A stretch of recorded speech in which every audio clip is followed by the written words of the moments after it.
നമസ്കാരം, എല്ലാവർക്കും അനുജാസ് ടീച്ചിങ് ആസ്പിരൻസിലേക്ക് സ്വാഗതം. നമ്മൾ കണ്ടിട്ട് കുറച്ചധികം നാളുകളായി. എന്നും ഇപ്പൊ ഈയിടെയായിട്ട് എനിക്കിത് പറയേണ്ടി വരുന്നു. നിങ്ങളെ മറന്നിട്ടല്ല, പക്ഷേ തിരക്കുകൾ കൊണ്ടാണ്. നമ്മളുടെ ടീച്ചിങ് ആസ്പിരൻസിലെ കുട്ടികൾക്കൊക്കെ ഇന്റർവ്യൂ അടുപ്പിച്ചുള്ള ദിവസങ്ങളിൽ ഒരു ദിവസം 3 പേരൊക്കെ വെച്ചിട്ട് ഇന്റർവ്യൂ നടന്നുകൊണ്ടിരുന്നത് കൊണ്ടും പിന്നെ പുതുതായി ജോയിൻ ചെയ്ത കുട്ടികൾക്ക് കുറച്ചധികം ശ്രദ്ധ കൊടുക്കേണ്ടതുണ്ട്. അപ്പൊ അവരുടെ കാര്യങ്ങളൊക്കെ ആയിട്ട് കുറച്ച് ബിസി ആയിപ്പോയി. അതുകൊണ്ടാണ്, എങ്കിലും നിങ്ങളെ മറക്കാത്തത് കൊണ്ടാണ് വീണ്ടും ഓടിയെത്തിയത്. അപ്പോ നമ്മളുടെ ഇന്റർവ്യൂവിന്റെ പാറ്റേണും രീതികളൊക്കെ കുറച്ചൊന്ന് ചേഞ്ചസ് നമുക്ക് കാണാൻ പറ്റുന്നുണ്ട്, പ്രത്യേകിച്ച് ഇടുക്കി ജില്ലയിൽ അല്ലെ. ഇന്റർവ്യൂ നടന്നപ്പോൾ ഒരുപാട് പേർക്ക് നിരാശയുണ്ടായി. സാരമില്ല, അത് കഴിഞ്ഞു പോയ കാര്യങ്ങളെ കുറിച്ച് ഓർത്ത് വിഷമിച്ചിട്ട് കാര്യമില്ല. അതായത് ക്വസ്റ്റ്യൻ പാറ്റേൺ നമ്മൾ അളക്കേണ്ടത് ടീച്ചിങ് ആപ്റ്റിറ്റ്യൂഡ് ആണെങ്കിലും എന്തുകൊണ്ടോ ഒരു ക്വിസ് രീതിയിലേക്ക് ക്വസ്റ്റ്യൻസ് പോയി.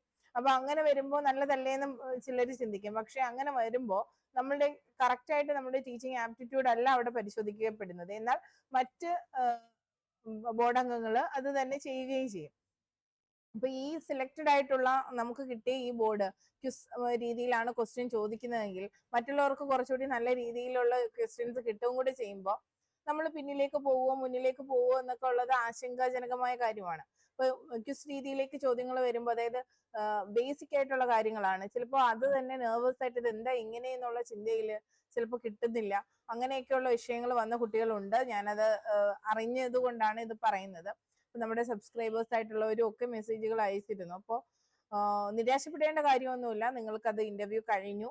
അപ്പൊ അവിടെ നിങ്ങൾ ചെയ്യേണ്ടിയിരുന്നത്, അല്ലെങ്കിൽ ഇനിയുള്ളവരും ചെയ്യേണ്ടത്, അറിയാത്ത കാര്യം അതിന് എന്തായിക്കൊള്ളട്ടെ, അയ്യോ ഞാനൊരു ടീച്ചറല്ലേ, എനിക്കിത് അറിയില്ലെങ്കിൽ നാണക്കേടല്ലേ എന്നുള്ള ചിന്ത അങ്ങ് കളയുക. നിങ്ങൾക്ക് അവരെ അറിയില്ല എന്നത് നിങ്ങൾ ഓർക്കുക. ഇപ്പൊ ഇപ്പൊ രമ്യ എന്ന് പറയുന്ന ടീച്ചർ ആണെന്നിരിക്കട്ടെ. അപ്പൊ എന്നാലും ഈ ബാച്ചിലെ രമ്യ അതിന്റെ ഉത്തരം പറഞ്ഞില്ലല്ലോ എന്ന് ഈ ഇന്റർവ്യൂ ബോർഡ് അംഗം എല്ലാവരോടും പോയി പറയാൻ പോകുന്നില്ല. അടുത്ത ബാച്ചുകളിലേക്ക് ഇത് പറയുന്നില്ല, അവരെ ഓർക്കുന്നില്ല. നിങ്ങളുടെ ഇന്റർവ്യൂ കഴിഞ്ഞു, നിങ്ങൾ അവിടുന്ന് പോയി. അപ്പൊ അങ്ങനെയൊന്നുമുള്ള ചിന്തകൾ വേണ്ട. മൈന്യൂട്ട് ആയിട്ടുള്ള കാര്യങ്ങളാണ് എങ്കിലും നമ്മളത് തെറ്റ് പറയാതിരിക്കാൻ ചിലർ എന്ത് ചെയ്യും, അത് ശരിയാണോ എന്നുള്ള ഒരു ആശങ്കയിൽ ഇനി അത് തെറ്റിപ്പോയാലോ എന്ന് കരുതി പറയാതിരിക്കുക. ഇങ്ങനെയൊക്കെയുള്ള കാര്യങ്ങൾ വരാൻ സാധ്യതയുണ്ട്. അപ്പൊ അതിനെയൊക്കെ മറികടക്കണമെങ്കിൽ ഇപ്പോഴേ പ്രിപ്പയർഡ് ആയിക്കൊള്ളുക. പ്രത്യേകിച്ച് ഇടുക്കിയിലൊക്കെ ഉള്ളവർ ഒന്നുകൂടി നിങ്ങളുടെ ക്വസ്റ്റ്യൻസ് ഒക്കെ ഒന്നുകൂടി പഠിച്ച കാര്യങ്ങൾ ഒന്നുകൂടി റിവൈൻഡ് ചെയ്ത് നോക്കുക. അല്ലാതെ നമ്മൾ എന്ത് പറയാനാണ്, നമ്മളൊക്കെ നിസ്സഹായരാണ്. അല്ലെങ്കിൽ അധികാരികൾ ഇനിയെങ്കിലും ഇത് മനസ്സിലാക്കി മാറേണ്ടതുണ്ട്. കാര്യം നമ്മളുടെ കഴിവുകളൊക്കെ പരിശോധിച്ചിട്ടാണ് നമ്മൾ എന്ത് ചെയ്തത്, റാങ്ക് ലിസ്റ്റിലേക്ക് വന്നത്. അറിവ് എത്രത്തോളം ഉണ്ട് എന്നത് അളക്കപ്പെട്ട് കഴിഞ്ഞതാണ്. ഇനി നമ്മളുടെ അധ്യാപനത്തിനുള്ള നമ്മളുടെ കഴിവുകൾ എത്രത്തോളം ഉണ്ട്, നമ്മളുടെ ആപ്റ്റിറ്റ്യൂഡ് എത്രത്തോളം ഉണ്ട്, അഭിരുചി ഉള്ളവരാണോ അധ്യാപകർ, കുട്ടികളെ മനസ്സിലാക്കാൻ കഴിയുന്നവരാണോ, ഇതൊക്കെയാണ് അളക്കപ്പെടേണ്ടത്. ഞങ്ങളുടെ പരീക്ഷയുടെ രീതികൾ പോലും അത്തരത്തിലേക്ക് മാറേണ്ട കാലഘട്ടം അതിക്രമിച്ചിരിക്കുന്നു. നമ്മൾ ഒരു തൊഴിലിലേക്ക് തിരഞ്ഞെടുക്കപ്പെടുമ്പോൾ ആ തൊഴിലുമായി ബന്ധപ്പെട്ട സ്കില്ല് നമ്മളിൽ ഉണ്ടോ എന്നത് ആണ് കൂടുതലായി പരിശോധിക്കപ്പെടേണ്ടത് എന്ന അഭിപ്രായമാണ് എനിക്കുള്ളത്. അതുപോലെ ഇതോട് യോജിക്കുന്ന ഒരുപാട് പേരുണ്ടാവും. അപ്പോൾ ഈ രീതികളൊക്കെ മാറേണ്ടിയിരിക്കുന്നു. അപ്പൊ ഇനിയെങ്കിലും വേണ്ടപ്പെട്ടവരൊക്കെ ഇത് കാണുകയാണെങ്കിൽ, അധികാരികളൊക്കെ കാണുകയാണെങ്കിൽ ദയവ് ചെയ്ത് ഇത്തരത്തിലെ കുട്ടികളെ കുഴപ്പത്തിലാക്കാതിരിക്കുക. ഞങ്ങൾക്ക് പരിശോധിക്കപ്പെടാനായിട്ട് ഒരുപാട് കാര്യങ്ങളുണ്ട് അല്ലെ. എത്രത്തോളം നമ്മൾ പഠിച്ച കാര്യങ്ങളെ എത്രത്തോളം പ്രയോഗിക്കാൻ കഴിയുന്നു, ഇതൊക്കെയാണ് അളക്കേണ്ടത്. അപ്പോ ഇനി ഇത്തരം ചോദ്യങ്ങൾ വന്നു എന്ന് കരുതി നിങ്ങൾ ഭയപ്പെടേണ്ട കാര്യമൊന്നുമില്ല. അറിയില്ലെങ്കിൽ എനിക്കത് അറിയില്ല, ഞാനത് അറിയാൻ ശ്രമിക്കാം, ഇത്രത്തോളം പറഞ്ഞാൽ മതി. നിങ്ങളെ അവിടെ ഹേർട്ട് ചെയ്യുന്ന തരത്തിൽ എന്തെങ്കിലും ഉണ്ടായാൽ തന്നെ നിങ്ങൾ വളരെ സംയമനമായിട്ട് അതിനെ നേരിടുക, അതോട് സംസാരിക്കുക, അത്രേ ഉള്ളൂ. നിങ്ങൾ അധ്യാപകരാണ്, നിങ്ങൾ ഓരോ വ്യക്തികളാണ്, നമുക്ക് ഓരോ കാഴ്ചപ്പാടുകളുണ്ട്. അപ്പോൾ ഇത് ആരുടെയും മുമ്പിൽ അടിയറവ് പറയാനുള്ളതല്ല എന്ന് കരുതി ആരെയും നമ്മൾ ശക്തമായി എതിർക്കണം, അങ്ങനെയൊന്നുമല്ല. നമ്മൾ പറയുന്ന ഉത്തരം വ്യക്തമായിരിക്കണം. അറിയാത്ത കാര്യങ്ങളാണെങ്കിൽ അതൊരു ചെറു പുഞ്ചിരിയോടെ, ഒരു ക്ഷമാപണത്തോടെ, ക്ഷമിക്കണം എനിക്കത് അറിയുന്നില്ല, എനിക്ക് ഓർത്തെടുക്കാൻ കഴിയുന്നില്ല, ഞാൻ പറഞ്ഞാൽ തെറ്റായി പോകുമോ എന്നുള്ള ഒരു ചിന്ത കൂടി എനിക്കുണ്ട് എന്ന് വേണമെങ്കിലും പറയാം. എനിക്കതിൽ ഒരു ചെറിയ സംശയമുണ്ട്, അതുകൊണ്ട് ഞാൻ ഉത്തരം പറയുന്നില്ല എന്ന് വേണമെങ്കിലും പറയാം. നിങ്ങൾ എന്തിനാണ് ഇത്രയും ടെൻസ്ഡ് ആകുന്നത്? നിങ്ങളെ ആരും പിടിച്ചു വിഴുങ്ങാൻ പോകുന്നില്ല, നിങ്ങളെ കുറിച്ച് ഒന്നും പറയാൻ പോകുന്നില്ല. നിങ്ങൾ ജസ്റ്റ് കൂളായി ഇരുന്ന് ഇങ്ങനെ ഒരു സാഹചര്യം വന്നാൽ അതിനെ നേരിടാൻ ഇപ്പോഴേ പ്രിപ്പയർ ആവുക, അതേ ഉള്ളൂ പറയാനായിട്ട്. ഓക്കെ, അപ്പം വെറുതെ നമ്മൾ ക്ലാസ്സിന്റെ ടൈം കളയുന്നില്ല. ഇത് ഇടുക്കി ഒക്കെ ഉള്ള ആളുകളുടെ ആ ഒരു പരിഭ്രമം കാരണം പറഞ്ഞു പോയതാണ് കേട്ടോ. ഓക്കെ, അപ്പോ കുറച്ചൊക്കെ ലെഗ് ഫാക്ടർ ആണ് നമുക്ക് കിട്ടുന്ന ബോർഡ് നന്നായി ഇരിക്കുക. അപ്പൊ നമ്മൾ ആദ്യമേ നമ്മൾ എത്ര ചിരിച്ചുകൊണ്ട് പോയാലും തിരിച്ചൊരു പുഞ്ചിരി പോലും സമ്മാനിക്കാത്ത ആളുകളുണ്ട്. അവര് 100,000 പ്രശ്നങ്ങളുമായിട്ട് വീട്ടിൽ നിന്ന് ഇറങ്ങുന്നവരാണ് എന്ന് കരുതിയാൽ മതി. നമ്മൾ അതിനെ വലുതായിട്ടൊന്നും ഉള്ളിലേക്ക് എടുക്കണ്ട കേട്ടോ. നിങ്ങൾ നല്ല അധ്യാപകരാണ്. ഈ ക്ലാസ്സുകൾ കേൾക്കുന്ന എല്ലാവരിലും ഒരുപാട് കഴിവുകളുണ്ട്. ഏറ്റവും മികച്ച അധ്യാപകരാണ് എന്ന് കരുതി, ഞാൻ മികച്ചതാണ് എന്ന് കരുതി അവിടെ സ്റ്റക്ക് ആവാതെ ഇനിയും നല്ലൊരു വ്യക്തി എന്ന നിലയിൽ ഇനിയും മാറ്റങ്ങൾ ഉണ്ടാവണം. നല്ല അധ്യാപകരായി ഇനിയും രൂപപ്പെടാനുള്ളതൊക്കെ നമ്മുടെ കഴിവുകളെ ഒന്നുകൂടി വികസിപ്പിക്കുക. ആ ഒരു രീതിയിൽ മുന്നോട്ട് പോവുക കേട്ടോ.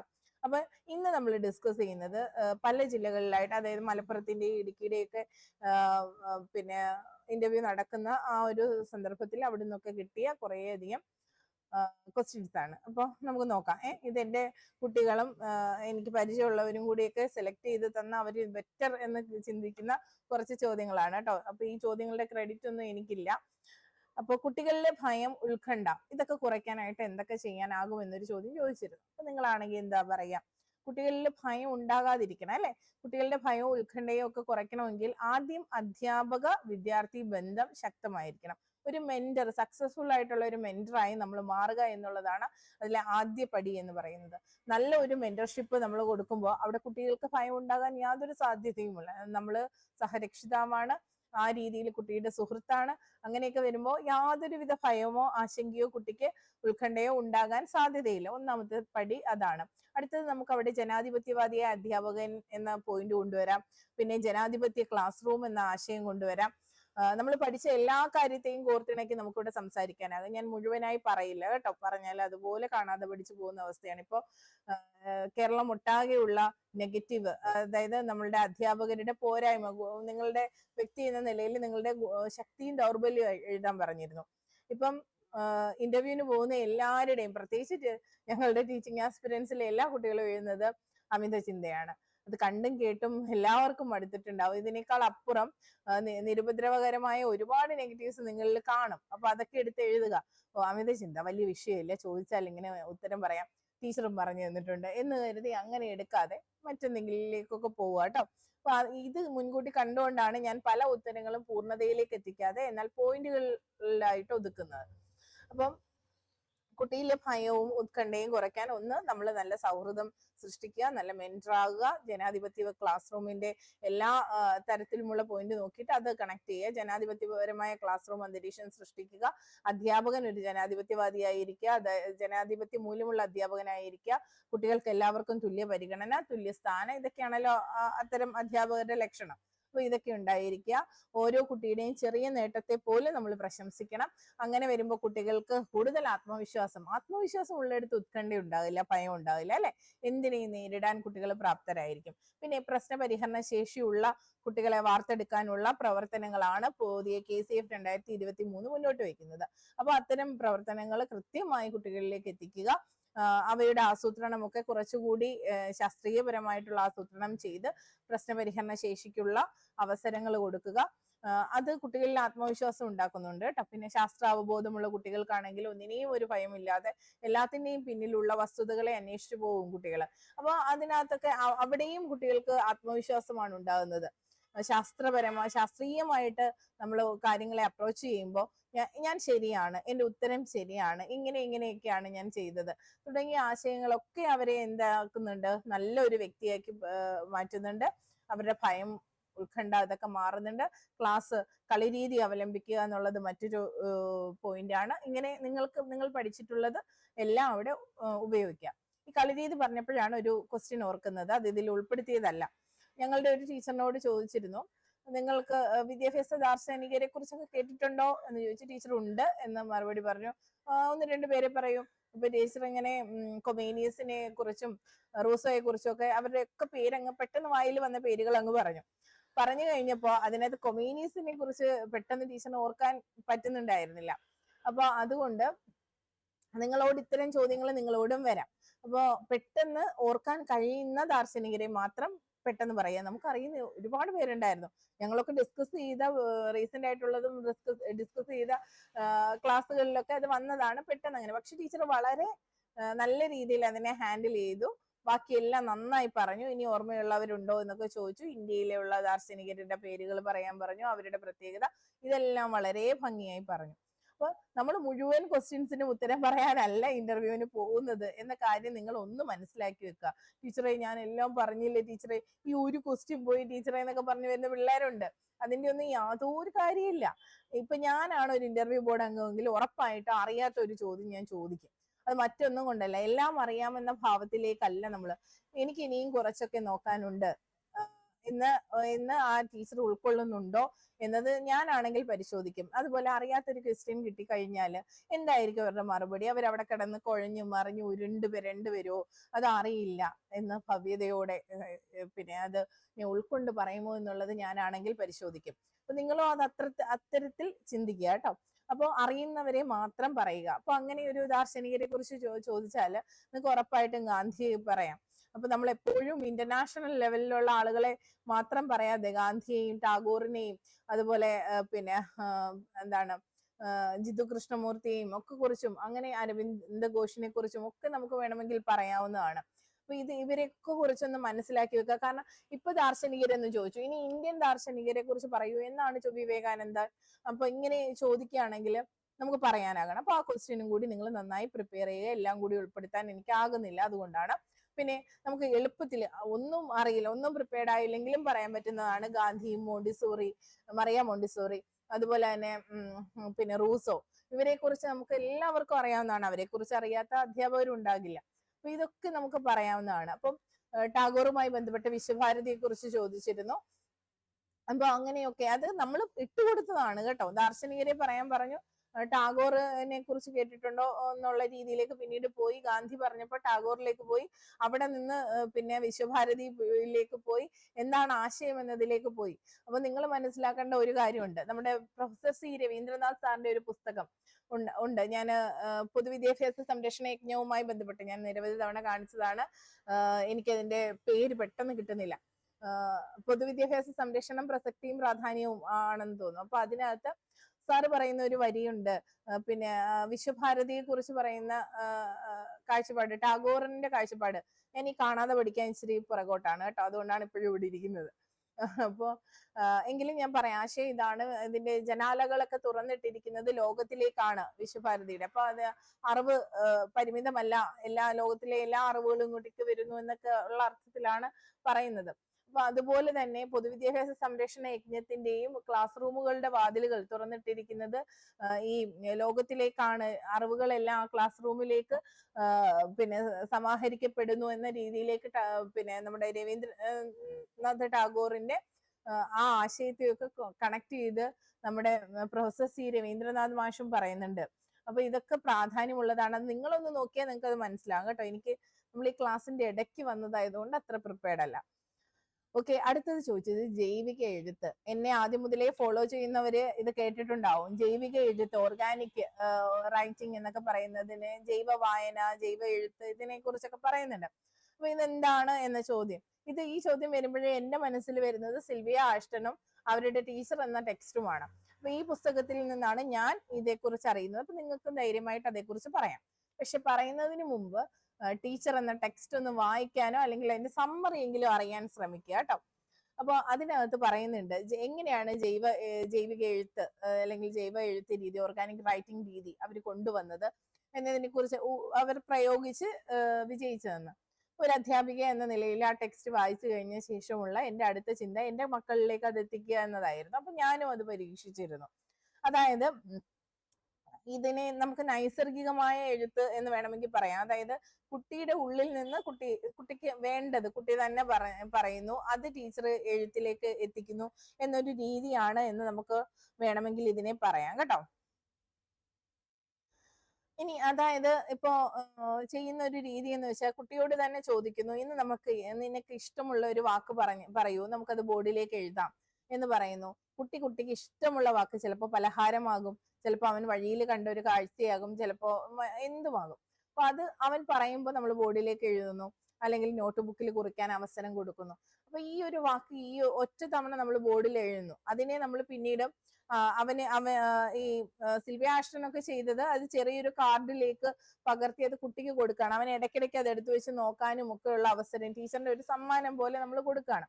അപ്പോൾ ഇടയ്ക്കിടയ്ക്കൊക്കെ നോക്കാനും ഒക്കെ അവസരം, പിറ്റേ ദിവസം ആ വാക്ക് അതുപോലെ എഴുതി കാണിക്കുന്ന, തെറ്റാതെ എഴുതി കാണിക്കുന്നവർക്ക് പ്രോത്സാഹനവും സമ്മാനവും ഒക്കെ ഉണ്ട്. അപ്പൊ ഇവിടെ നമ്മൾ ആവർത്തിച്ചുള്ള ആ ഒരു എഴുത്ത് രീതിയിൽ നിന്ന് മാറി കുട്ടിക്ക് ഇഷ്ടമുള്ള വാക്കുകള് ചൂസ് ചെയ്യുന്നു. വാക്കുകളിൽ നിന്ന് പിന്നെ അത് വാക്യങ്ങളിലേക്ക് പോകുന്നു, പിന്നെ ഇഷ്ടമുള്ള ടോപ്പിക്കിലേക്ക് പോകുന്നു. ആ ഒരു രീതിയാണിത്.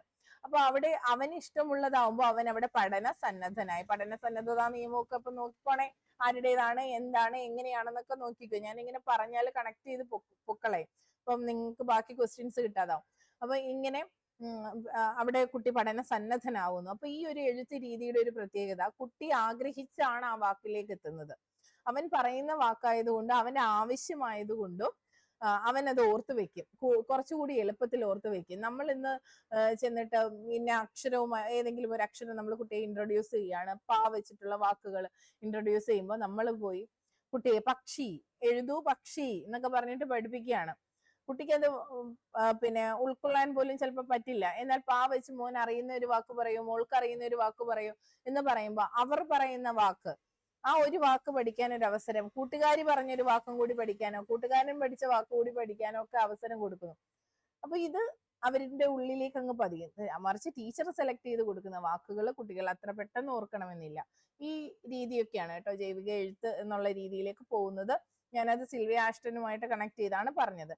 കൂടുതൽ വിവരങ്ങൾ വേണമെങ്കിൽ പരിശോധിക്കാം നിങ്ങൾക്ക് കേട്ടോ.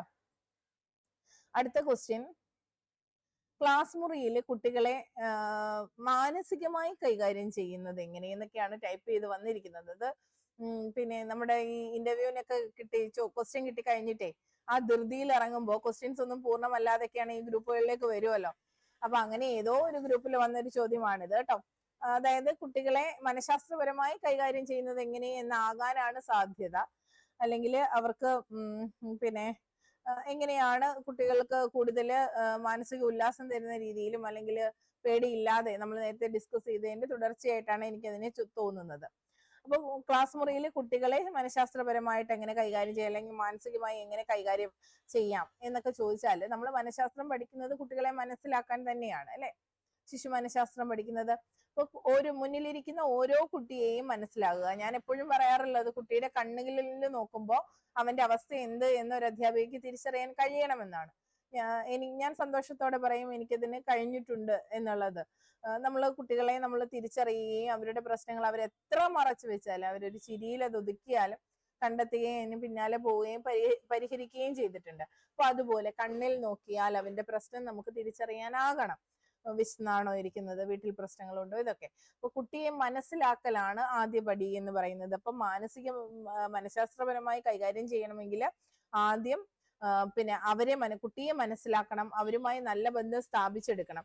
ഓരോ കുട്ടിക്കും തോന്നണം ഞാൻ ടീച്ചറിന്റെ പെറ്റ് ഞാനാണ്, ടീച്ചറിന് ഏറ്റവും ഇഷ്ടമുള്ള കുട്ടി ഞാനാണ് എന്ന് ക്ലാസ്സിലെ ഓരോ കുട്ടിക്കും തോന്നുന്ന രീതിയിലായിരിക്കണം അധ്യാപിക അല്ലെങ്കിൽ അധ്യാപകന്റെ പെരുമാറ്റം.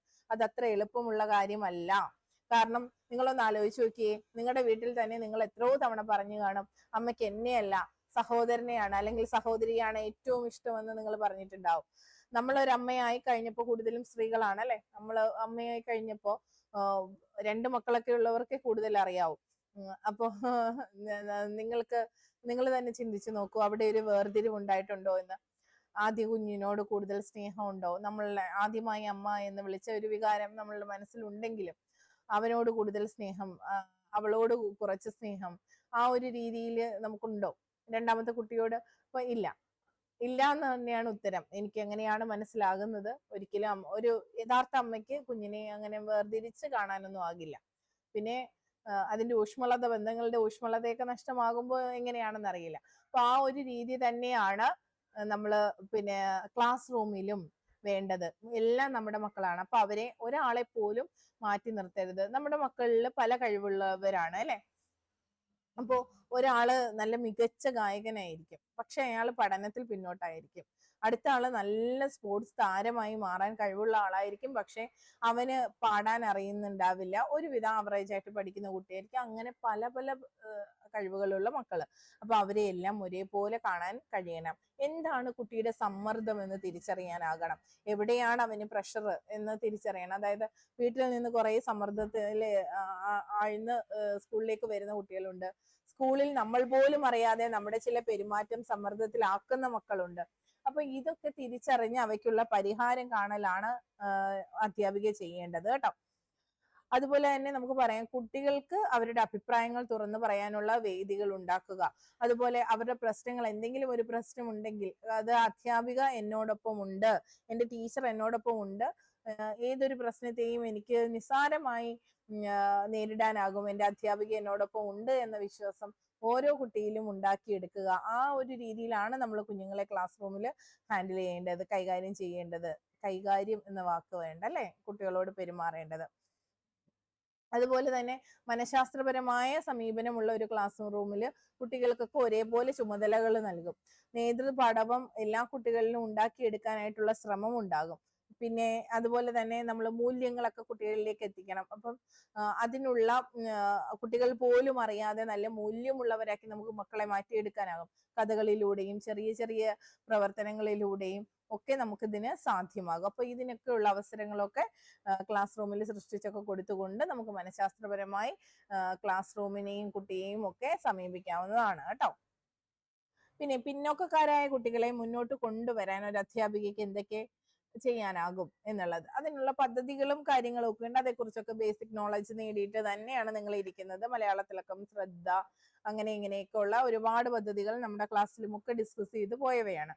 അവയ്ക്കപ്പുറം ഒരു അധ്യാപികയ്ക്ക് എന്തൊക്കെ ചെയ്യാനാകും എന്ന് ചോദിച്ചാൽ, അതായത് പഠന പിന്നോക്കക്കാരായ കുട്ടികളെ മുന്നോട്ട് കൊണ്ടുവരാൻ നമുക്ക് എന്തൊക്കെ ചെയ്യാനാകും എന്ന് ചോദിച്ചാൽ, പഠന പിന്നോക്കാവസ്ഥയിലേക്ക് ഒരു കുട്ടി എത്തണമെങ്കിൽ അതിനൊരു റീസൺ ഉണ്ടാകും. ആദ്യം അതാണ് കണ്ടെത്തേണ്ടത്. ചിലപ്പോ അധ്യാപികയോടുള്ള ഇഷ്ടക്കുറവ് വിഷയത്തോട് തന്നെ ആയി മാറാനും, നേരെ തിരിച്ച് വിഷയത്തോടുള്ള ഇഷ്ടക്കുറവ് അധ്യാപികയോടുള്ള അടുപ്പക്കുറവിലേക്ക് എത്തിക്കാനും ഒക്കെ കാരണമാകാറുണ്ട്. അതുപോലെ കുട്ടി മുൻപ് നേരിട്ട അനുഭവങ്ങൾ, ഇതൊക്കെ കുട്ടിയെ പഠന പിന്നോക്കാവസ്ഥയിലേക്ക് കൊണ്ടുപോകാം. കുട്ടിയുടെ കുടുംബ പശ്ചാത്തലം കൊണ്ടുപോകാം. അവന് മനസ്സിലാക്കാൻ പ്രയാസം അനുഭവപ്പെട്ട ഇതിൽ നിന്നുണ്ടാകാം. അതുപോലെ ബ്രിഡ്ജിങ് പ്രോപ്പറായിട്ട് നടക്കാത്തപ്പോൾ ഉണ്ടാകാം. അതായത് ബ്രിഡ്ജിങ് എന്ന് പറയുമ്പോൾ പഠന വിടവ് കുട്ടികളിൽ സംഭവിക്കാറുണ്ട്. ചിലപ്പോൾ അസുഖം മൂലം പഠന വിടവ് ഉണ്ടാകാറുണ്ട്. അതല്ലെങ്കിൽ കുട്ടികൾ കൃത്യമായി ക്ലാസ് റൂമുകളിലേക്ക് വരാൻ മടി പിടിച്ചൊക്കെ ഇരിക്കുന്ന മക്കളുണ്ടാവും. അപ്പൊ അവർ വരാത്ത ദിവസം പഠിപ്പിച്ച കാര്യങ്ങളെ കുറിച്ച് അവർക്ക് ധാരണ ഉണ്ടാകാൻ വഴിയില്ല. എല്ലാ കുട്ടികളും അത് നികത്തിയെടുക്കുന്നവരല്ല. അങ്ങനെ വന്നിട്ട് പിന്നീട് കുറച്ച് ദിവസം കഴിഞ്ഞ് ക്ലാസ്സിലേക്ക് എത്തുമ്പോൾ അടുത്ത ടോപ്പിക്കിലേക്കൊക്കെ കടന്നിട്ടുണ്ടാവും. അപ്പൊ അവൻ നിർത്തിയിടത്തും ടീച്ചർ ഇപ്പൊ ആരംഭിക്കുന്നിടത്തിനും ഇടയിൽ ഒരു ഗ്യാപ്പ്, അതാണ് പഠന വിടവ്. ഇങ്ങനെയുള്ള വിടവുകൾ നികത്തപ്പെടാതിരിക്കുന്നതാകാം ഒരുപക്ഷെ പഠന പിന്നോക്കാവസ്ഥയ്ക്ക് കാരണം. ഇങ്ങനെ പല കാരണങ്ങളുണ്ട്. അപ്പൊ ഈ കാരണങ്ങൾ കണ്ടെത്തുക. അപ്പൊ നിങ്ങൾ ഉത്തരം പറയുമ്പോൾ പഠന വിടവോ അല്ലെങ്കിൽ വീട്ടിലെ സമ്മർദ്ദമോ സാഹചര്യമോ അങ്ങനെ എന്തുമാകാം കുട്ടിയുടെ പഠന പിന്നോക്കാവസ്ഥയ്ക്ക് കാരണമായി വർത്തിക്കുന്നത്. അത് എന്ത് എന്ന് കണ്ടെത്തലാണ് ആദ്യപടി. അത് പരിഹരിക്കുന്നതിലൂടെ നമുക്ക് അല്ലെങ്കിൽ പഠന പിന്നോക്കാവസ്ഥയെ ഒരു പരിധി വരെ തടയാനാകും. പിന്നീട് കുട്ടിയുടെ താല്പര്യം മനസ്സിലാക്കി പഠനം ആസൂത്രണം ചെയ്യലാണ്. കുട്ടികൾക്ക് ഓരോ കുട്ടിയുടെയും പഠന രീതി വ്യത്യസ്തമാണ്, പഠന ശൈലി വ്യത്യസ്തമാണ്. ചിലർക്ക് കണ്ടു പഠിക്കാൻ ഇഷ്ടം, ചിലർക്ക് കേട്ടു പഠിക്കാൻ, ചിലർക്ക് ചെയ്തു പഠിക്കാൻ, അങ്ങനെ ചിലർക്ക് ഇതെല്ലാം കൂടി പഠിക്കാൻ, ആ ഒരു രീതിയിലൊക്കെയാണ് ഇഷ്ടം. അപ്പൊ അത് എന്താണ്, നമ്മുടെ മക്കൾക്ക് എന്താണ് ഇഷ്ടം, ആ പഠന പിന്നോക്കാവസ്ഥയിൽ നിൽക്കുന്ന കുട്ടിയുടെ താല്പര്യം പരിഗണിച്ച് പഠന പ്രവർത്തനങ്ങൾ നമ്മൾ ചിട്ടപ്പെടുത്തുക എന്നുള്ളത് അടുത്ത ഒരു രീതിയാണ്. പിന്നീടുള്ളത് ഗ്രൂപ്പ് പ്രവർത്തനങ്ങൾക്ക് അവസരം കൊടുക്കുക. അപ്പൊ വിവിധ നിലവാരക്കാരായ മക്കളുടെ ഗ്രൂപ്പാണ്. അപ്പൊ അങ്ങനെയുള്ള ഗ്രൂപ്പ് വരുമ്പോൾ പരസ്പരം സഹായിച്ചും കൈത്താങ് നൽകിയും അവര് ഗ്രൂപ്പിന് വേണ്ടിയിട്ട് മുന്നോട്ട് വരും അല്ലെ. അപ്പൊ നല്ല ഒരു ഒരു ടീം വർക്ക്, ഞങ്ങൾ ഒരു ടീമാണ് എന്ന ധാരണ ആ കുട്ടികളിലേക്ക് ഉണ്ടാവുകയും ഒരാളാണ് പിന്നോക്കാവസ്ഥയിൽ ഉള്ളതെങ്കിലും അയാളെ മുന്നിലേക്ക് എത്തിക്കണമെന്ന ധാരണയിൽ അവർ പ്രവർത്തിക്കുകയും ചെയ്യുമ്പോൾ നമ്മുടെ ഈ കുട്ടിക്ക് കുറച്ചുകൂടി കൈത്താങ് പിയർ ഗ്രൂപ്പിൽ നിന്നും അധ്യാപികയിൽ നിന്നും ഒക്കെ കിട്ടി മുന്നിലേക്ക് കൊണ്ടുവരാനാകും. പിന്നെ കുട്ടിയുടെ അവസ്ഥയെ രക്ഷിതാക്കളെ അറിയിക്കേണ്ടതും വളരെ അത്യാവശ്യമാണ്. എന്തുകൊണ്ട് നമ്മുടെ കുഞ്ഞ് പിന്നോക്കാവസ്ഥയിലേക്ക് വരുന്നു എന്നത് രക്ഷിതാവും അറിഞ്ഞിരിക്കണം. അപ്പൊ അത് കണ്ടെത്തി വീട്ടില് കുട്ടിക്ക് എന്തൊക്കെ പരിശീലനങ്ങൾ കൊടുക്കാം, എന്തൊക്കെ അവസരങ്ങൾ ഒരുക്കി കൊടുക്കണം എന്നതിനെ കുറിച്ചുള്ള ധാരണ കൊടുക്കാൻ അധ്യാപികമാർക്ക് അല്ലെങ്കിൽ അധ്യാപകർക്കാണ് കഴിയുന്നത്. അതും ചെയ്തു കൊടുക്കുക. ഇനി നിങ്ങളുടെ കയ്യിലുള്ള ഒരുപാട് പോയിന്റുകൾ ഉണ്ടാവും, അതെല്ലാം കണക്ട് ചെയ്ത് ആ ഉത്തരത്തെ ഷോർട്ടാക്കി പറയണം കേട്ടോ. ഞാൻ പറയുമ്പോൾ ഇച്ചിരി വിപുലമായി പറയും. അപ്പൊ നിങ്ങൾ ചെന്ന് ഇങ്ങനെ വിശദമായി പറയരുത്. അങ്ങനെ വിശദമായി പറയാനുള്ള അവസരം നിങ്ങൾക്ക് ഉണ്ടാകില്ല. ഞാനൊരു 10 പോയിന്റ് പറഞ്ഞാലേ നിങ്ങൾക്ക് അതിൽ നിന്ന് നിങ്ങൾക്ക് ഓക്കെ എന്ന് തോന്നിയ ഒരു 2 എണ്ണത്തെ സെലക്ട് ചെയ്യാൻ പറ്റൂ. അതുകൊണ്ടാണ് ഞാൻ ഇങ്ങനെ സംസാരിക്കുന്നത്. പക്ഷെ നിങ്ങൾ മനസ്സിലാക്കേണ്ടത്, ഞാൻ പറയുന്നത് നിങ്ങൾ കേൾക്കും, പക്ഷെ നിങ്ങൾ ഇങ്ങനെ പറഞ്ഞുകൊണ്ടിരുന്നാൽ അത് ഇന്റർവ്യൂ ബോർഡ് മുഴുവനായി കേൾക്കില്ല. അപ്പോ എപ്പോ സംസാരിച്ചാലും ചെയ്യാനുള്ളത് ഞാൻ എപ്പോഴും എൻ്റെ കുട്ടികളോട് പറയുന്നതാണ്, ഏറ്റവും ബെസ്റ്റ് എന്നുള്ള പോയിന്റ് ആയിരിക്കണം ആദ്യം പറയേണ്ടത്. അപ്പൊ അങ്ങനെ ഒരു 2 പോയിന്റ് പറയുമ്പോഴേ അവർ അടുത്ത ക്വസ്റ്റ്യൻ നമ്മളോട് ചോദിക്കും. അതുപോലെ അറിയുന്ന കാര്യത്തെ ഇട്ടുകൊടുക്കാൻ പഠിക്കണം കേട്ടോ. നമ്മുടെ കുട്ടികളോട് എപ്പോഴും ഞാൻ പറയുന്നതാണ്, അവർക്ക് ആ പരിശീലനം കൊടുത്തിട്ടുമുണ്ട്. അവർക്ക് അറിയാവുന്ന ടോപ്പിക്കിനെ അവിടെ കണക്ട് ചെയ്യുമ്പോൾ അതുമായി ബേസ് ചെയ്ത് നമുക്ക് അവരെ കൊണ്ടുപോകാനാകും ക്വസ്റ്റ്യന്റെ രീതി കേട്ടോ. അങ്ങനെ കുറെ ട്രിക്കുകളുണ്ട്, അതൊക്കെ പഠിക്കണം. ഇനി പിന്നോക്കക്കാരായ കുട്ടികളെ മുന്നോട്ട് കൊണ്ട്, അത് നമ്മൾ പറഞ്ഞു അല്ലെ. ഇപ്പൊ നമ്മൾ 4 ക്വസ്റ്റ്യൻ അതുമായിട്ട് കണക്ട് ചെയ്ത് ഉദ്ദേശിക്കാത്ത കുറച്ചധികം ക്വസ്റ്റ്യൻസും ഒക്കെ ആയിട്ടുണ്ട്. ഇനി നമുക്ക് നോക്കേണ്ടത് ടീച്ചേഴ്സ് വേർഷന്റെ അർത്ഥമൊക്കെ ചോദിച്ചിട്ടുണ്ട്. എന്താണ് ടീച്ചേഴ്സ് വേർഷൻ എന്ന രീതിയിൽ? ടീച്ചേഴ്സ് വേർഷൻ എന്താണ്? അധ്യാപകരുടെ എന്താണ് പറയാ, അധ്യാപകരുടെ ഒരു വേർഷനാണ് അല്ലെ. അധ്യാപകരെ കുട്ടികൾക്ക് നൽകുന്ന മാതൃകയാണ് ടീച്ചേഴ്സ് വേർഷൻ എന്ന് നമുക്ക് പറയാം. അപ്പൊ അവിടെ അധ്യാപകരെ സഹായിക്കാനുള്ള പ്രത്യേക പതിപ്പുകളെ നമുക്ക് പറയാം, അതായത് ഹാൻഡ് ബുക്കും ഒക്കെ ഉണ്ട്. അവയിൽ നിന്ന് നമുക്ക് കുട്ടികളിലേക്ക് എത്തിക്കാൻ വേണ്ടിയിട്ട്, കുട്ടികളിലേക്ക് ഒരു പഠന പ്രവർത്തനം എത്തിക്കാനായിട്ട് നമ്മൾ ചെയ്യുന്ന നമ്മളുടെ ഭാഗത്തു നിന്നുള്ള ആ വർക്കാണ് ടീച്ചേഴ്സ് വേർഷൻ എന്ന് പറയുന്നത്. ഏതൊരു പഠന പ്രവർത്തനം നമ്മൾ കുട്ടികൾക്ക് കൊടുത്താലും ഏറ്റവും ഒടുവിൽ നമ്മൾ അതിനെ ക്രോഡീകരിച്ചൊക്കെ കൊടുക്കും. അതിനുശേഷം ഇതിനൊരു മാതൃക കൊടുക്കേണ്ടത് അത്യാവശ്യമാണ്. ഇങ്ങനെ അധ്യാപികയുടെ ഭാഗത്തു നിന്ന് കൊടുക്കുന്ന ഈ മാതൃകയാണ് ടീച്ചേഴ്സ് വേർഷൻ എന്ന് പറയുന്നത് കേട്ടോ. അത് ആ രീതിയിൽ മാത്രം കണ്ടാൽ മതി. ഇനി ക്ലാസ് റൂം പ്രവർത്തനങ്ങളിൽ നിന്ന് ലഭിക്കുന്ന ഉൽപ്പന്നങ്ങൾ ഏതൊക്കെ എന്നൊക്കെ ചോദിച്ചാൽ എന്ത് പറയും? അപ്പോൾ ക്ലാസ് റൂം പ്രവർത്തനങ്ങളിൽ നിന്ന് ലഭിക്കുന്ന ഉൽപ്പന്നങ്ങൾ എന്ന് പറയുമ്പോൾ ഭാഷാ പഠനത്തിലാണെങ്കിൽ പോസ്റ്ററുകളുണ്ട്, കത്ത്, പോസ്റ്റർ, പിന്നെ അതുപോലെ വിവരണങ്ങള്, കുറിപ്പുകള്, അങ്ങനെ നമുക്ക് എന്തും പറയാം. സയൻസിലാണെങ്കിൽ നിരീക്ഷണക്കുറിപ്പ്, പരീക്ഷണക്കുറിപ്പ്, പ്രോജക്ട് റിപ്പോർട്ട്, പിന്നെ അതായത് പിന്നീട് വിവരശേഖരണം അല്ലെങ്കിൽ ആൽബങ്ങള്, അങ്ങനെ പലതും നമുക്ക് പറയാനാകും. പിന്നെ ഗണിതത്തിലും ഇതുപോലെ തന്നെ നമുക്ക് ഗണിതത്തിലും പതിപ്പുകളൊക്കെ ഉണ്ടാക്കാറുണ്ട്. അപ്പോ ഗണിത പതിപ്പുകള്, പിന്നെ നമ്മൾ ക്ലാസ് റൂമിൽ ചെയ്യുന്ന കണക്കുകൾ, ഇതൊക്കെ നോട്ട് ബുക്ക്, ഇതെല്ലാം പഠന ഉൽപ്പന്നങ്ങളാണ്. ഉൽപ്പന്നങ്ങളുടെ ശേഖരമാണ് നോട്ട് ബുക്കിനകത്തും ഒക്കെ ഉള്ളത്. ഇവയെല്ലാം കൂടി കളക്ട് ചെയ്താണ് നമ്മൾ എന്ത് ഉണ്ടാക്കുന്നത്? പോർട്ട്ഫോളിയോ. ഈ പോർട്ട്ഫോളിയോയിൽ നോട്ട് ബുക്ക് ഉൾപ്പെടുമോ എന്ന് ചോദിച്ചാൽ നിസ്സംശയം ഉൾപ്പെടും എന്ന് പറയണം കേട്ടോ. പലർക്കും അതറിയില്ല. പലരും ഗ്രൂപ്പ് ആക്ടിവിറ്റീസിന്റെ റിസൾട്ട് മാത്രമാണ് പോർട്ട്ഫോളിയോയിൽ എന്നാണ് ചിന്തിക്കുന്നത്. ഒരു കുട്ടി അവന്റെ ക്ലാസ്സിൽ ചെയ്ത എല്ലാ പ്രവർത്തനത്തെയും നമുക്ക് പോർട്ട്ഫോളിയോയിലേക്ക് ഉൾപ്പെടുത്താം. നിലവിൽ ഡിജിറ്റൽ പോർട്ട്ഫോളിയോ കൂടി ഉണ്ട് എന്നത് മനസ്സിലാക്കുക. ഇതിന്റെയൊക്കെ ഡിജിറ്റൽ രൂപങ്ങൾ നമ്മൾ എന്ത് ചെയ്യുന്നുണ്ട്? ഓരോ കുട്ടിക്ക് ഓരോ ഫയലായിട്ട് കീപ്പ് ചെയ്യുന്നുണ്ട്. അതിന് സ്കൂൾ വിക്കിയിലൊക്കെ ആഡ് ചെയ്യാനോ ഒക്കെ ഉള്ള പരിപാടികളും ഒക്കെ ഉണ്ട്.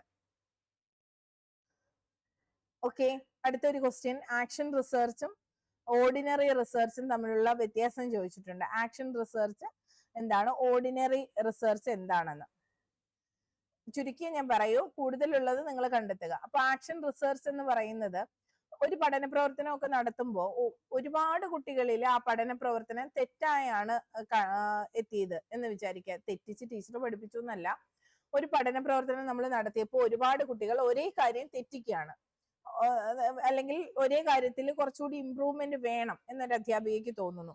ടീച്ചർ നോട്ടീസ് പഠിപ്പിച്ചു കഴിഞ്ഞപ്പോൾ എല്ലാ കുട്ടികളും എഴുതുന്ന നോട്ടീസിനകത്ത് കണ്ടന്റ് കുറവ്, അല്ലെങ്കിൽ അതിന്റെ സ്ട്രക്ചർ കറക്റ്റ് ആവുന്നില്ല, അങ്ങനെ ഇങ്ങനെയൊക്കെയുള്ള പ്രശ്നങ്ങളും വരാം അല്ലെ.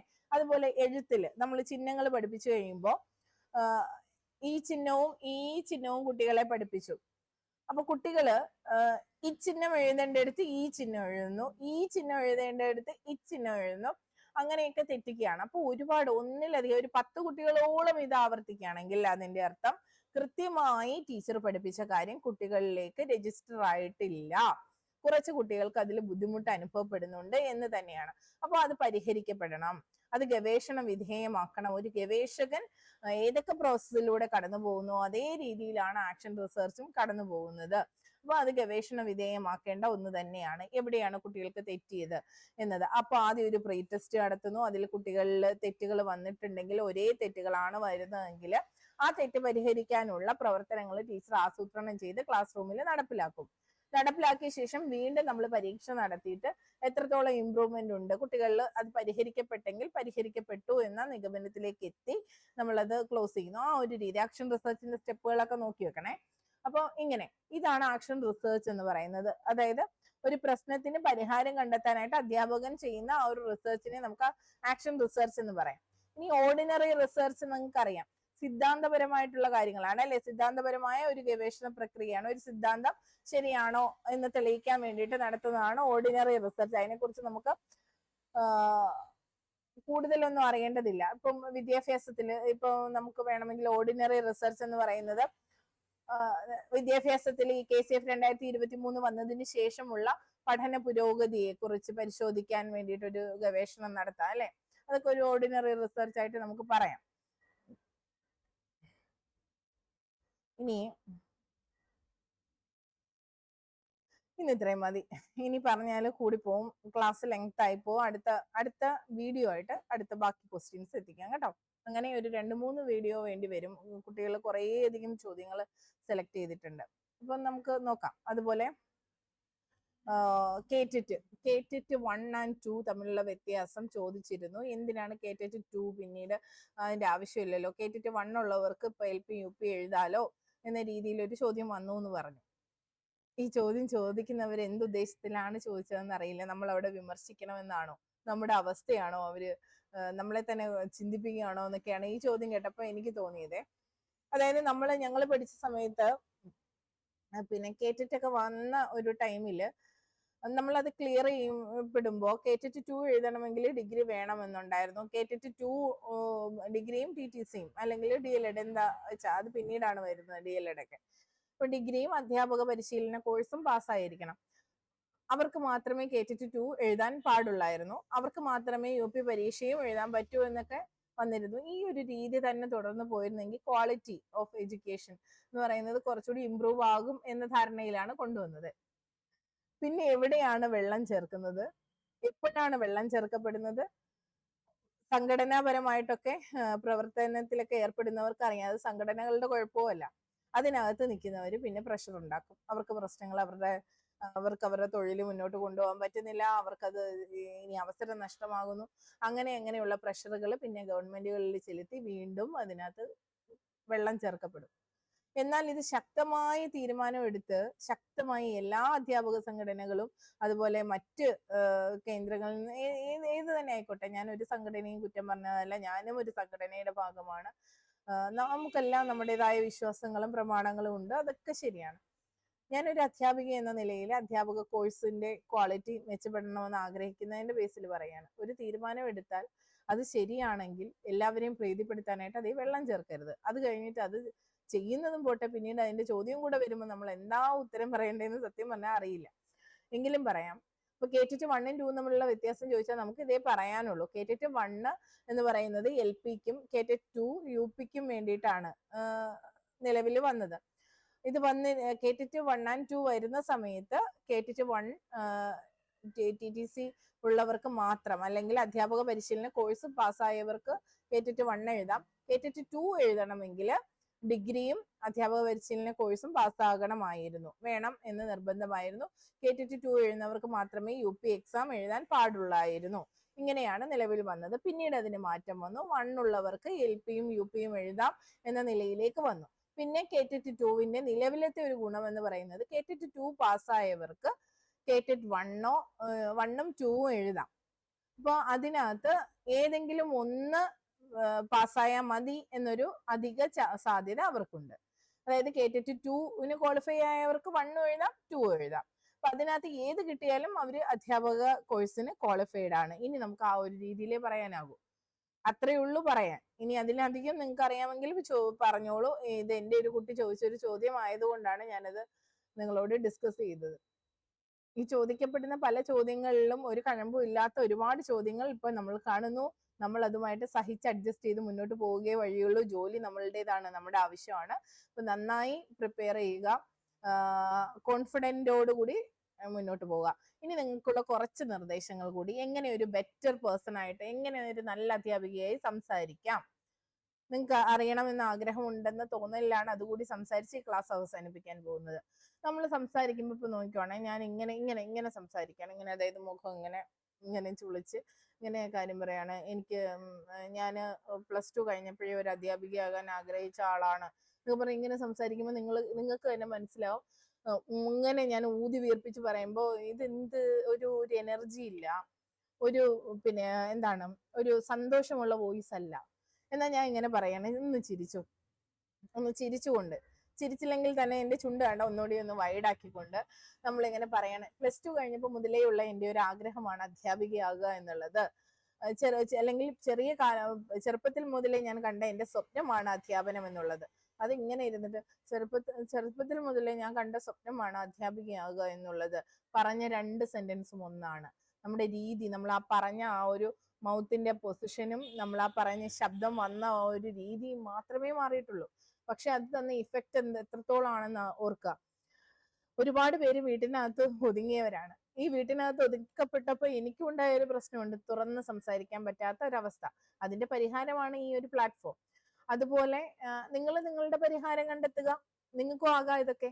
നിങ്ങൾക്ക് നിങ്ങളുടെ ഒരു സർക്കിൾ ഉണ്ടാക്കി നിങ്ങൾക്ക് ഡിസ്കസ് ചെയ്തും, അല്ലെങ്കിൽ ഒന്നും വേണ്ടടോ, നമ്മുടെ സൗഹൃദങ്ങൾക്കൊരു സ്പേസ്, നമ്മളുടെ ഫാമിലിക്ക് ഒരു സ്പേസ് കൊടുത്ത് അവരിലേക്കും കൂടി കുറച്ചുകൂടി ഇന്ന് വൈഡായിട്ട് ചിന്തിക്കാനും അവരുമായിട്ടൊന്ന് നന്നായി ഇടപഴകാനും ഒക്കെ ഉള്ള അവസരം ബോധപൂർവം സൃഷ്ടിക്കുക. അപ്പൊ നമുക്ക് കുറച്ചുകൂടി സംസാരിക്കാൻ പറ്റും. ഉള്ളു തുറന്ന് സംസാരിക്കാൻ പറ്റുന്ന പോസിറ്റീവായിട്ട് ഒരു കൂട്ടം രൂപീകരിക്കുക. നിങ്ങൾക്ക് ചുറ്റും പോസിറ്റിവിറ്റി ഉണ്ടാവണം.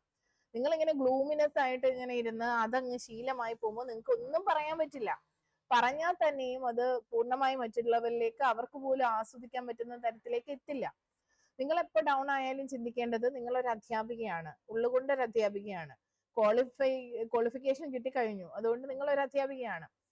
അപ്പം ഞാൻ ഈ ചെയ്യുന്ന കാര്യങ്ങൾ എൻ്റെ കുട്ടികളെ അഫക്റ്റ് ചെയ്യാൻ സാധ്യതയുണ്ട്. ഒരു ടീച്ചർ വന്ന് ഭയങ്കര ഗ്ലൂമി ആയിട്ട് സംസാരിച്ചാൽ അത് കുഞ്ഞുങ്ങളുടെ സന്തോഷത്തെ ബാധിക്കും.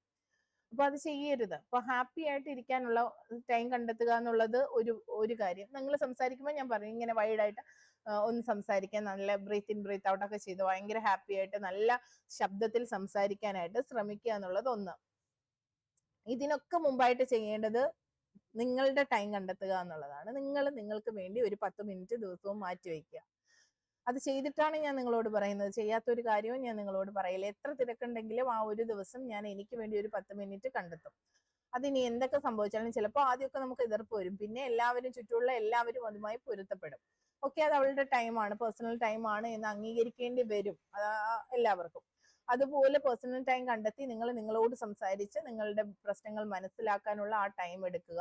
നിങ്ങളുടെ ഇഷ്ടങ്ങൾ ആ ഒരു ടൈമിൽ നിങ്ങളുടെ ഇഷ്ടങ്ങളെ പുറത്തേക്ക് കൊണ്ടുവന്ന് അതും പരിപോഷിപ്പിക്കാനുള്ള ടൈം എടുക്കുക. അങ്ങനെയുള്ളവർക്ക് ഹോബിയൊക്കെ ചിന്തിക്കാതെ എഴുതാൻ പറ്റും. എന്നെ ഏറ്റവും വിഷമിപ്പിച്ച കാര്യം, പലരും എന്നോട് ചോദിക്കണം, ടീച്ചറെ ഹോബിയായിട്ട് ഞാൻ എന്തോ വെക്കണം. എനിക്കെങ്ങനെ അറിയാടോ നിങ്ങളുടെ ഹോബി? അതൊന്നും ആലോചിക്കണ്ടേ? ഞാൻ എങ്ങനെയാ നിങ്ങളുടെ ഹോബി പറഞ്ഞു തരിക? എനിക്ക് പറയാൻ പറ്റുന്ന വേറൊരു കാര്യം എന്ന് വെച്ചാൽ, നിങ്ങൾക്ക് ഇനി ടൈം ഉണ്ട്. അപ്പൊ പഴയ ഹോബികൾ, ഓരോ വ്യക്തിയിലും വ്യത്യസ്ത ഹോബി ഉണ്ടാവും, കഴിവുകൾ ഉണ്ടാവും. അപ്പൊ ഞാൻ പറയാറുണ്ട്, ഇനിയും ടൈം ഉണ്ട്. ഒരു 10 ദിവസം അല്ലെങ്കിൽ ഒരു 5 ദിവസം തുടർച്ചയായിട്ട് നിങ്ങൾക്ക് ഇഷ്ടമുള്ള ഒരു കാര്യം ചെയ്തിട്ട് അത് ഹോബിയാക്കി വെക്കും. എന്നോടൊരു കുട്ടി ചോദിച്ചിരുന്നു, ഞാൻ കളിമൺ വെച്ച് സാധനങ്ങളൊക്കെ, പ്രതിമകൾ, ചെറിയ രൂപങ്ങളൊക്കെ ഉണ്ടാക്കിയിരുന്നു. അത് കുറെ വർഷം മുമ്പാണ്. എല്ലാവരും ഒരേപോലെയല്ലേ ഹോബി ചെയ്യുന്നത്, അപ്പൊ ഞാൻ ഇത് എഴുതിക്കോട്ടെ? അപ്പം ഇന്റർവ്യൂവിന് 2 ദിവസമേ ഉള്ളൂ, 3 ദിവസം. ഞാൻ ഈ 3 ദിവസം ടീച്ചർ ചെയ്തിട്ടാണെങ്കിൽ എഴുതിക്കോ, ചെയ്യാതാന്നേ എഴുതരുത്. എഴുതുമ്പോൾ നമുക്ക് ടെൻഷൻ, സ്വാഭാവികമായിട്ട് അവിടെ വരുമ്പോൾ എന്തൊക്കെ ടെൻഷൻ വരുമെന്ന് അറിയില്ല. അതേക്കുറിച്ച് പറയാൻ പറ്റുമോ എന്ന് ഞാൻ ഒന്നുകൂടി ചോദിച്ചപ്പോഴേ അവര് പറഞ്ഞു, വേണ്ട ടീച്ചറെ, അത് ശരിയാവത്തില്ല. എന്നോടത് പറയാൻ പറ്റാത്ത ആൾ എങ്ങനെയാ ഇന്റർവ്യൂ ബോർഡിന്റെ അടുത്ത് പറയാ? ഇത്രയും നാളെ എന്റെ കൂടെയുള്ള കുട്ടിയാണ്. അപ്പൊ അതൊക്കെ ആലോചിച്ച് വേണം കാര്യങ്ങൾ. അപ്പൊ നിങ്ങൾ എന്ത് ചെയ്യുക, ഹോബി സെറ്റ് ചെയ്യുക, നല്ല ഹോബി സെറ്റ് ചെയ്യുക. നിങ്ങളുടെ ദൗർബല്യം നിങ്ങൾ കണ്ടെത്തുക. അതാണ് നമ്മൾ ആ ദൗർബല്യത്തിന്റെ കോളത്തിൽ എഴുതാൻ പോകുന്നത്. അവിടെ എഴുതണമെങ്കിൽ അത് നിങ്ങളുടെ ടീച്ചിങ്ങിനെ ബാധിക്കുന്ന ഒരു നെഗറ്റീവും ആകരുത്. ഇതൊക്കെ ഞാൻ പറയുമ്പോൾ എന്നോട് ക്വസ്റ്റ്യൻ കൊണ്ട് വരാതെ സ്വയം ആലോചിച്ച് നിങ്ങൾ നിങ്ങളെ മനസ്സിലാക്കി നിങ്ങൾ തന്നെ അത് ചെയ്യുക. പിന്നെ നിങ്ങളുടെ വിഷയം, അതേക്കുറിച്ച് നന്നായിട്ടൊരു ധാരണ നിങ്ങൾക്ക് ഉണ്ടാകണം. അതിൽ നിന്ന് എന്തൊക്കെ ചോദ്യം വരുമെന്ന് ഇങ്ങനെ ചോദിച്ച് നടക്കുന്ന സമയം മതി നിങ്ങൾക്ക് സെർച്ച് ചെയ്ത് കണ്ടെത്താൻ. എല്ലാവർക്കും ഇപ്പൊ ഗൂഗിൾ ചെയ്താൽ എല്ലാ കാര്യങ്ങളും കിട്ടും. നിങ്ങൾ ഈ വന്ന് ചോദിക്കുന്ന നിസ്സാര ചോദ്യങ്ങള് അവിടെ ടൈപ്പ് ചെയ്ത് യൂട്യൂബിന്റെ കമന്റ് ആയിട്ട് ഇടുന്ന സമയത്തോ അല്ലെങ്കിൽ മറ്റൊരാളോട് ചോദിക്കുന്ന സമയമോ മതി നിങ്ങൾക്ക് സെർച്ച് ചെയ്ത് കണ്ടെത്താൻ. വായന നന്നായി വായിക്കുക. പ്രത്യേകിച്ച് പത്രത്തിന്റെ എഡിറ്റോറിയൽ പേജൊക്കെ കൊളോക്കിയൽ ഭാഷ അമിതമായിട്ട് ഇങ്ങനെ വരുന്ന ആളുകൾക്ക് ഏറ്റവും നല്ല അവരുടെ ആ ഒരു ലാംഗ്വേജിനെ ഒന്ന് മോഡിഫൈ ചെയ്യാനായിട്ട് ഏറ്റവും നല്ലത് എഡിറ്റോറിയൽ പേജുകൾ വായിക്കുക. ഒരു വാർത്ത വായിക്കുന്നത് പോലെ എല്ലാ ദിവസവും ഒന്ന് പരിശീലിക്കുക. പത്രം എടുത്തു വെച്ച് ഒന്ന് ഉറക്കെ വായിച്ച് പിന്നെ അതായത് നമ്മളുടെ എന്താ പറയാ അംഗീകൃത രീതിയിലുള്ള ലിപി അതിനെ ഒന്നുകൂടി സ്വായത്തമാക്കി അത് നന്നായി പറയാനായിട്ട് പ്രാക്ടീസ് ചെയ്യാം. പ്രത്യേകിച്ച് പിന്നെ നിങ്ങൾക്കറിയാം ഓരോ ജില്ലയിൽ ഓരോ രീതിയാണ് സംഭാഷണം. അപ്പൊ അതിനെ ഒന്ന് മോഡിഫൈ ചെയ്തെടുക്കാനാണ്. അങ്ങനെ മാറ്റം വന്നവര് നമ്മുടെ കൂടെ ഉണ്ട്. അതുകൊണ്ടാണ് ധൈര്യമായി ഇത് പറയുന്നത്. അപ്പോൾ ഇതൊക്കെ ചെയ്യാം. ഓക്കെ, ആദ്യം ഇത്രയൊക്കെ ടിപ്പ് മതി. ആദ്യം ഇത്രയൊക്കെ ചെയ്യാം, അത് കഴിഞ്ഞ് ബാക്കി നമുക്ക് നോക്കാം. ഓക്കെ, ഇനി എന്താണ് നിങ്ങളുടെ പ്രശ്നമെന്ന് നിങ്ങൾ ഈ ഒരു വീഡിയോയുടെ അടിയിൽ കമന്റ് ആയിട്ട് നിങ്ങൾ ഇട്ടോളൂ. നമുക്ക് പരിഹരിക്കാം അടുത്ത വീഡിയോയിൽ. അതിനുള്ള ടിപ്പ് എന്നെ കൊണ്ട് പറ്റുന്നത് പോലെ പറഞ്ഞു തരാം. അപ്പൊ ഇന്ന് ഇത്രയേ ഉള്ളൂ. എല്ലാവരും ഹാപ്പി ആയിട്ടിരിക്കുക, ആത്മവിശ്വാസമുള്ളവരായിരിക്കുക. ആത്മവിശ്വാസമുള്ള ഒരു തലമുറയെ വാർത്തെടുക്കേണ്ട നിങ്ങളിൽ തീർച്ചയായിട്ടും ഉണ്ടാകേണ്ട ഒരു ക്വാളിറ്റി ആത്മവിശ്വാസമാണ്. സ്വയം വിശ്വസിക്കുക, സ്വയം സ്നേഹിക്കുക. നിങ്ങൾ നിങ്ങളെ തന്നെ സ്നേഹിക്കുമ്പോൾ നിങ്ങൾ നിങ്ങൾക്ക് വേണ്ടി ടൈം കണ്ടെത്തും. അങ്ങനെ നിങ്ങൾ നിങ്ങൾക്കായി ടൈം കണ്ടെത്തുമ്പോൾ ചുറ്റുമുള്ള എല്ലാവരും സന്തോഷത്തിലേക്ക് എത്തിക്കാൻ, ചുറ്റുമുള്ളവരെ ഹാപ്പിയാക്കി വെക്കാൻ നിങ്ങൾക്ക് കഴിയും. അതില്ലാത്തപ്പോഴാണ് നിങ്ങൾ പരാതികളുമായിട്ട് ഇങ്ങനെ കഴിഞ്ഞുകൂടുന്നത്. അത് നിങ്ങളെ മാത്രമല്ല സങ്കടത്തിലേക്ക് കൊണ്ടുപോകുന്നത് ചുറ്റുമുള്ളവരെയാണ്. ഒരു വീടിന്റെ സന്തോഷം മുഴുവൻ നിങ്ങളുടെ കയ്യിലാണ് കേട്ടോ. അതൊക്കെ നോക്കി ഹാപ്പി ആയിട്ടിരിക്കുക. ആ ഹാപ്പിനെസ് ഉറപ്പായിട്ട് നമ്മളുടെ ഇന്റർവ്യൂവിന്റെ റിസൾട്ടിൽ ഉണ്ടാകും. ഓക്കെ, അടുത്ത വീഡിയോ ആയിട്ട് ഉടനെ വരാം കേട്ടോ.